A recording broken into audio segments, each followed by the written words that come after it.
పరిచర్యను చేయుట కొరకే పరిశుద్ధుడా నీ కృపనిచ్చినావు.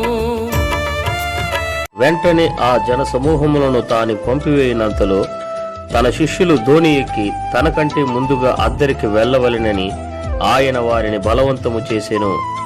ఆయన ఆ జన సమూహములను పంపివేసి ప్రార్థన చేయుటకు ఏకాంతముగా కొండ ఎక్కిపోయి సాయంకాలమైనప్పుడు ఒంటరిగా ఉండెను.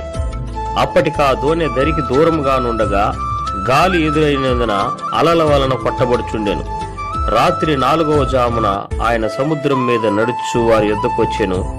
ఆయన సముద్రం మీద నడుచుట శిష్యులు చూచి తొందరపడి భూతమని చెప్పుకొని భయము చేత కేకలు వేసిరి.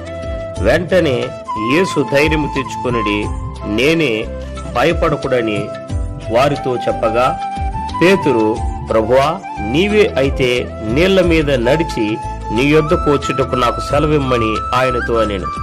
ఆయన రమ్మనగానే పేతురు దోణి దిగి యేసునొద్దకు వెళ్ళుటకు నీళ్ల మీద నడిచెను గాని గాలిని చూచి భయపడి మునిగిపోసాగి, ప్రభువా, నన్ను రక్షించుమని కేకలు వేశాను.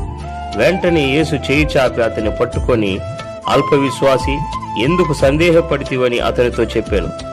వారు దోణి ఎక్కినప్పుడు గాలి అణిగెను. నీ పరిచర్యను చేయుట కొరకే పరిశుద్ధుడా నీ కృపనిచ్చినావు.